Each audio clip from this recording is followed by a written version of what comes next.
नमस्कार दोस्तों और आपका स्वागत है मेरे YouTube channel struggle English classes पे। तो पिछले वीडियो में आपने देखा होगा क्या हम पढ़ा थे स्वर और वर्णमाला। ठीक है, जैसे कि पिछले वीडियो में आप देखा होगा कि स्वर को तीन भेद होते हैं। पहला क्या होता है ह्रस्व स्वर, दूसरा होता है दीर्घ स्वर, तीसरा क्या था प्लुत स्वर। ठीक है, ह्रस्व स्वर तक हम पढ़ा चुके थे। ठीक है, ह्रस्व स्वर उसे कहते हैं जिनके उच्चारण करते समय बहुत कम समय लगे, जैसे अयोरी हो गया। ठीक है, देखिए अब क्या है कि दीर्घ स्वर क्या होता है, जिन स्वर के उच्चारण में थोड़ा ज्यादा समय लगता है उन्हें दीर्घ स्वर कहते हैं। यानी कि जिन स्वर के उच्चारण में थोड़ा ज्यादा समय लगे उन्हें क्या कहते हैं, दीर्घ स्वर। ठीक है, देखिए दीर्घ स्वर क्या कहता है, आ दीर्घ ही दुर्गहु ए आई ओ औ, यानी कि इसकी संख्या कितनी होती है, 7। ठीक है, आ क्या है, दीर्घ स्वर है, दीर्घ क्या है, दीर्घ स्वर है, उ क्या है, हर्षव क्या है, दीर्घ स्वर है। ठीक है, ये क्या है, दीर्घ स्वर है, यानी कि ये जितना है ना सब क्या है, दीर्घ स्वर। देखिए इसको जब हम उच्चारण करते हैं ना तो थोड़ा ज्यादा समय लगता है, जैसे क्या आ दीर्घ ही दुर्गहु ए आई ओ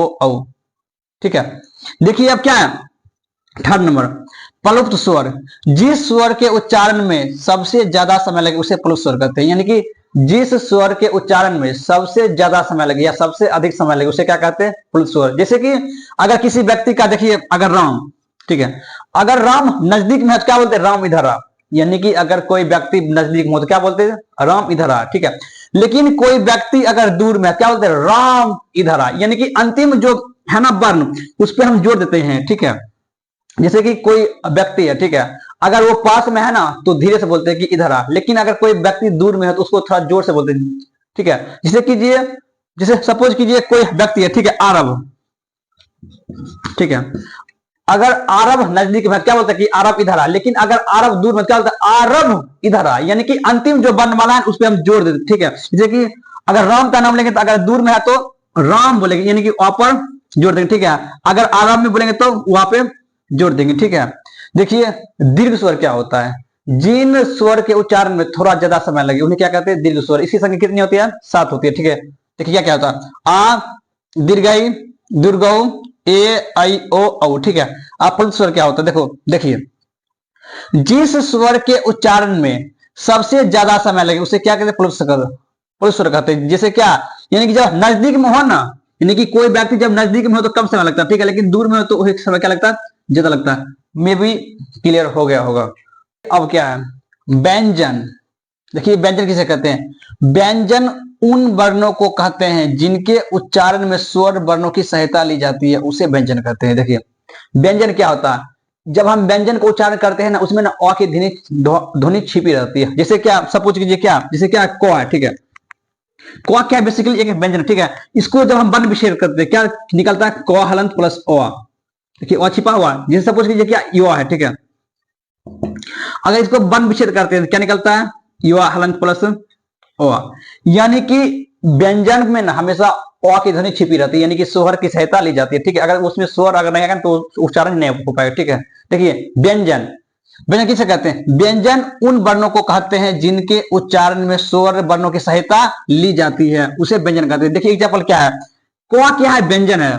अगर आप ध्यान से मेरी बात को सुनो, देखिए क अंतिम आ रहा है तो अ क्या है, स्वर है। ठीक है, और अ क क्या है, व्यंजन। ठीक है, देखिए ह, अगर आप ह को उच्चारण कीजिए ह तो अंतिम क्या आ रहा है, अ क्या है, स्वर है। ठीक है, स्वर की संख्या कितनी होती है, 11 होती है। ठीक है, ये सब पढ़ा चुके पहले। ठीक है, जैसे कि जो है, ठीक है, अगर आप जो को उच्चारण कीजिए जो, यानी कि अंतिम में क्या आ रहा। ठीक है, जैसे क्या गया तो, अगर आप तो का उच्चारण कीजिए क्या, तो यानी कि अंतिम में क्या रहा, और। देखिए ये जो नोट है ना, नोट बहुत इंपॉर्टेंट होता है। देखिए नोट में क्या लिखा हुआ, प्रत्येक व्यंजन के उच्चारण में अ की ध्वनि छिपी रहती है। प्रत्येक व्यंजन के उच्चारण किसी बाबू ध्वनि छिपी रहती है, अ की ध्वनि। ठीक है, अ के बिना व्यंजन का उच्चारण संभव नहीं है, यानी कि अगर व्यंजन में अ नहीं आएगा तो फिर उसका उच्चारण नहीं हो पाएगा। ठीक है, देखिए व्यंजन की संख्या कितनी होती है, 33। व्यंजन की संख्या कितनी होती है, 33। जैसे देखिए 33 कहां से कहां आता है, ठीक है, देखिए क से लेकर ह तक,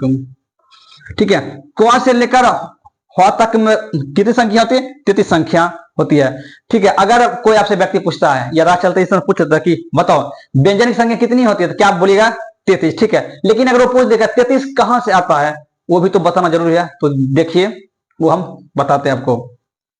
तो देखिए कि व्यंजन की संख्या 33 होती है ना, ठीक है, लेकिन कोई पूछता है कि 33 कहां से आता, तो समझिए देखिए 5 क्या होता है, क वर्ग, पांच क्या होता है क वर्ग, देखिए क ख ग घ न, पांच हो गया। पांच क्या होता है च वर्ग, च छ ज झ न, ठीक है। और पांच क्या होता है ट वर्ग, ट ठ ड ढ न, ठीक है। और पांच क्या होता है त वर्ग, त थ द द न, ठीक है। और पांच क्या होता है प वर्ग, यानी कि प फ ब भ म। अगर इसको अगर ऐड कीजिएगा ना तो 25 होता है, ठीक है। और इस सबको क्या बोलते हैं स्पर्श व्यंजन, ठीक है। पिछले वीडियो में आप लोग अगर देखेंगे तो पता होगा कि स्पर्श व्यंजन कितनी होती है, 25 होती है, ठीक है।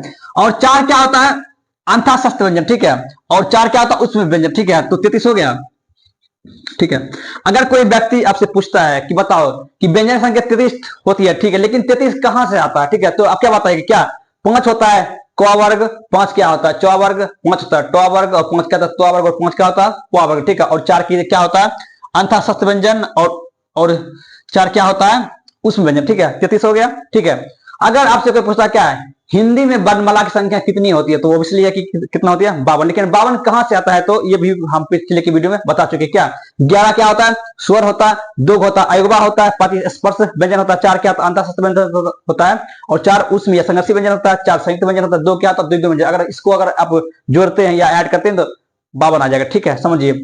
और कोई पूछता है क्या बताओ कि स्वर की संख्या कितनी होती है, तो 11, व्यंजन संख्या कितनी होती है 33 होती है, ठीक है। जैसे कि अ क्या है स्वर है कि व्यंजन, तो अ क्या है स्वर है, ठीक है। अगर आपसे कोई पूछता है क्या ह क्या है स्वर है कि व्यंजन, तो ह क्या है व्यंजन है, ठीक है। अगर आपसे कोई पूछता है क्या तो क्या है स्वर है कि व्यंजन है, तो क्या है व्यंजन है। व्यंजन क्यों है, क्यों अगर इसको उच्चारण आप करते हैं, ठीक है, तो क्या निकल रहा है अ निकल रहा है, ठीक है। अगर युवा, अगर कोई पूछता है क्या युवा क्या है स्वर है कि व्यंजन है, तो युवा क्या है व्यंजन है। व्यंजन कैसे है, तो युवा का उच्चारण कीजिए, ठीक है, जैसे कि युवा है, ठीक है। इसको अगर वर्ण विच्छेद करते हैं तो क्या होता है युवा हलंत प्लस ओ, यानी कि ओ आ रहा है, यानी कि स्वर आ रहा है, यानी कि जो जो व्यंजन होता है ना वो स्वर की सहायता से ही बोली जाती है। अगर स्वर उसमें ऐड नहीं होगा तो वो नहीं बता पाएगा, ठीक है। तो समझिए उदाहरण के माध्यम से, ठीक है, कि व्यंजन क्या होता है। सपोज कीजिए अगर आपके पास गाड़ी है, ठीक है, अगर गाड़ी में पेट्रोल नहीं है, अगर गाड़ी में क्या है पेट्रोल नहीं, तो गाड़ी चल पाएगी नहीं चल पाएगी, ठीक है। उसी तरह तो गाड़ी का आप क्या समझिए व्यंजन, क्या समझिए व्यंजन, ठीक है, ठीक है। अगर गाड़ी में पेट्रोल अगर नहीं रहेगा तो गाड़ी नहीं चल पाएगी, ठीक है। उसी प्रकार क्या है व्यंजन, अगर व्यंजन में स्वर नहीं रहेगा, अगर व्यंजन में क्या नहीं रहेगा, अगर स्वर नहीं रहेगा तो व्यंजन का उच्चारण करना असंभव है, ठीक है। तो गाड़ी क्या हो गया व्यंजन, पेट्रोल क्या हो गया स्वर, ठीक है। फिर समझिए अगर आपके पास क्या है गाड़ी है, अगर गाड़ी में पेट्रोल नहीं है तो गाड़ी नहीं चल पाएगी, ठीक है। तो गाड़ी क्या हो गया व्यंजन, पेट्रोल क्या हो गया स्वर। उसी प्रकार व्यंजन में अगर क्या स्वर नहीं है तो व्यंजन उच्चारण नहीं कर। तो देखिए आगे क्या है कि व्यंजन वर्णों को 3 भागों में विभाजित किया है। व्यंजन वर्णों कितने भागों में विभाजित किया गया 3 वर्णों के, ठीक है, 3 भागों में। पहला क्या स्पर्श व्यंजन, दूसरा क्या अंतःशस्त्र व्यंजन, तीसरा क्या उसमें व्यंजन, ठीक है। हम पिछले वीडियो में बता चुके क्या कि स्पर्श व्यंजन की संख्या कितनी होती है 25 होती है, ठीक है। और अंतःशस्त्र व्यंजन संख्या कितनी होती है 4 होती है, ठीक है। और उसमें व्यंजन संख्या कितनी होती है 4 होती है, ठीक है। देखिए अब स्पर्श व्यंजन क्या होता है, देखिए इसका उदाहरण क्या है।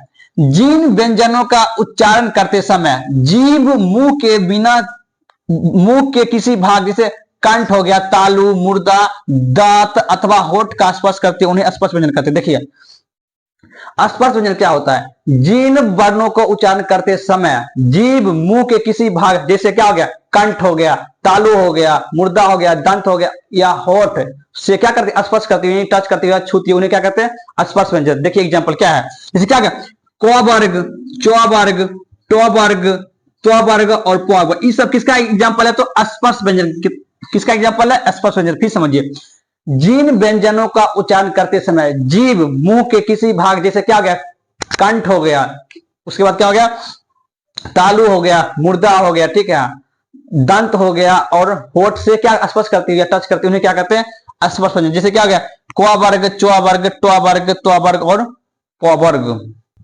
तो देखिए उच्चारण स्थान क्या है, देखिए क वर्ग, ठीक है।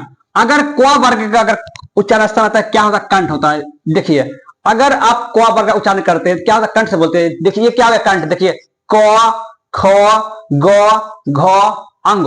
अगर इसको आप पकड़ते हैं देखिए इस पे टच हो रहा है स्पर्श कर रहा है क ख ग घ अंग, ठीक है।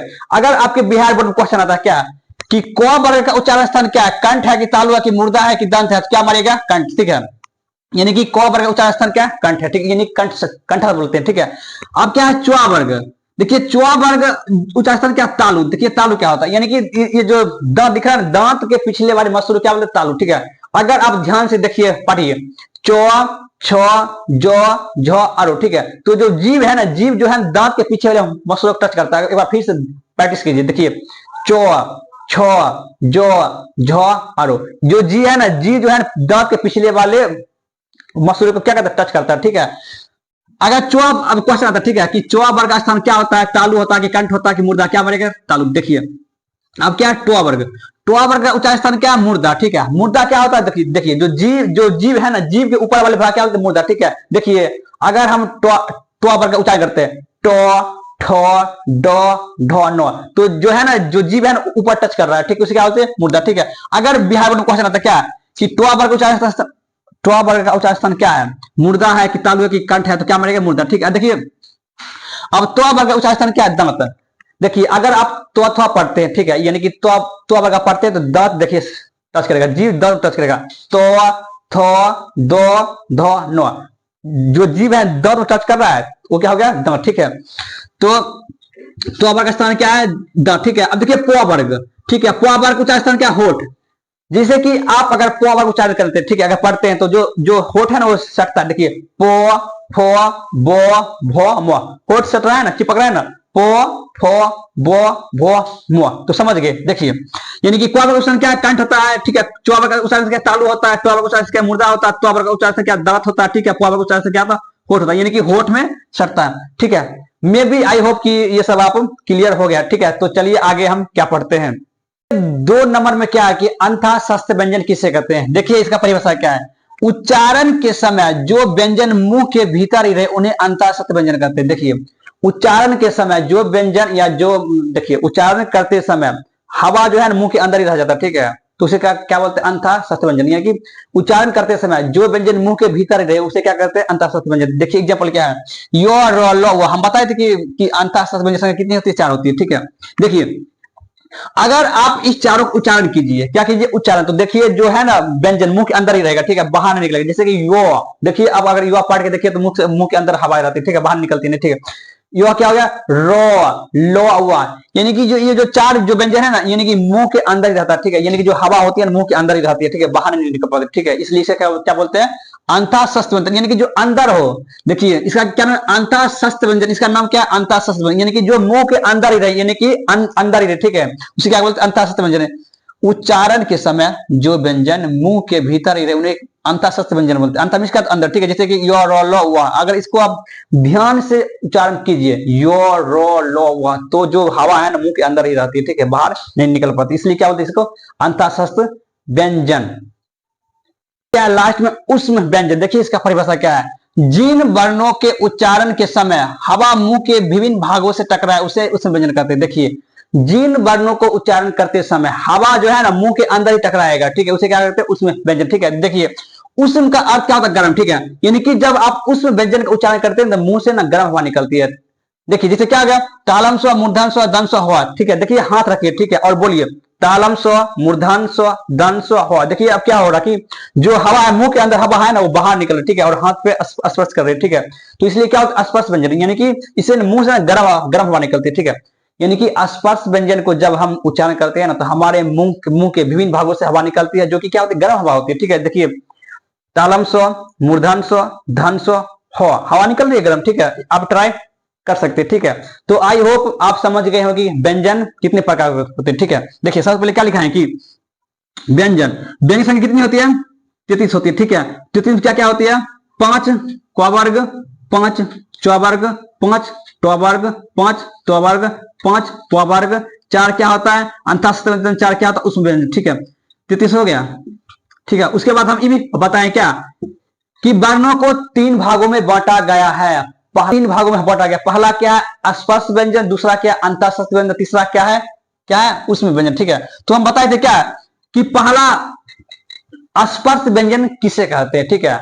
देखिए समझिए, जिन वर्णों को उच्चारण करते समय जीभ मुंह के किसी भाग, जैसे क्या हो गया, कंठ हो गया, ठीक है, तालु हो गया, मुर्दा हो गया, दांत हो गया, और क्या होठ से टकराती हो या स्पर्श करती, उन्हें क्या कहते हैं, स्पर्श व्यंजन, ठीक है। जैसे क्या एग्जांपल हो गया, क वर्ग हो गया, त्वा वर्ग हो गया, प वर्ग हो गया, ठीक है। जैसे कि क वर्ग उच्चारण स्थान क्या होता है, क वर्ग उच्चारण स्थान क्या होता है, ये कंठ होता है, ठीक है। कंठ देखिए क, ख, ग, घ, ङ, ठीक है। चौवा वर्ग उच्चारण स्थान क्या होता है? क्या होता है? ये होता है, ठीक है, जो मतलब क्या दांत के पीछे वाले भाग के क्या बोलते हैं बताइए, ठीक है। उसके बाद क्या हो गया? उसके बाद क्या होता है? टॉ वर्ग हो गया, टॉ वर्ग हो गया, पॉ वर्ग हो गया, ठीक। उसके बाद हम लिखा है क्या? अंतःस्थ व्यंजन किसे कहते हैं? यानी कि जिन वर्णों को उच्चारण करते समय, जिन वर्णों को उच्चारण करते समय क्या हो, मुंह हवा मुंह के अंदर ही रहे, ठीक है, उसे क्या बोलते हैं? अंतःस्थ व्यंजन। इसकी संख्या कितनी होती है? 4 होती है, जैसे यो, रो, लो, व। उसके बाद अंतिम में क्या बताए? क्या उष्ण व्यंजन, जिन वर्णों को उच्चारण करते समय हवा, ठीक है, हवा से क्या निकले? वाष्प निकले, यानी कि गर्म हवा मुंह से निकले, ठीक है, उसे क्या बोलते हैं? स्पष्ट उष्ण व्यंजन। इसकी संख्या कितनी होती है? 4 होती है, ठीक है। तालम स्वर, मूर्धन स्वर, दंत स्वर, हो, ठीक है। तो आई होप स्वर की संख्या कितनी होती है? 11 होती है, ठीक है। आई होप क्लियर हो गया होगा, ठीक है। जैसे कि आप लोग को पता ही होगा कि हम अपने कोचिंग में अभी जस्ट ही 11th का बैच स्टार्ट किए, ठीक है। देखिए लोकेशन क्या है, आदित्य कोचिंग सेंटर में, ठीक है। देखिए हम न्यू बैच स्टार्ट किए, 3 बैच है 11th का, ठीक है। जैसे कि पहला बैच क्या है? 6 से 7, यानी कि आप हमसे पढ़ सकते हैं, ऑफलाइन भी पढ़ सकते हैं, ऑनलाइन पढ़ सकते हैं, ठीक है। ऑफलाइन पढ़ने के लिए कहाँ आइए? आदित्य जीवन विद्यालय, यहाँ पर हम पढ़ाते हैं, ठीक है। सुबह में देखिए, सुबह में क्या है? 6 से 7 अभी 11th का बैच स्टार्ट किए, ठीक है। उसके बाद एक टाइम क्या? 7 से 8 भी 11th का बैच स्टार्ट किए, ठीक है। और एक शाम में बैच पढ़ाते हैं क्या? 4 से 5, ठीक है। आप इस तीनों में से कोई भी बैच ज्वाइन कर सकते हैं, ठीक है। लड़का हो या लड़की, सभी के लिए अभी क्या है? निःशुल्क है, ठीक है। कुछ दिनों के लिए निःशुल्क है, ठीक है। अगर आपको पढ़ाई मेरी अच्छी लगेगी तो आगे पढ़िए, नहीं तो ऑब्वियसली कि आप यहाँ से जा सकते हैं, ठीक है। वीडियो देखने के लिए धन्यवाद। अगर ये वीडियो अच्छी लगी हो तो प्लीज सब्सक्राइब कीजिए, शेयर कीजिए, ठीक है। धन्यवाद।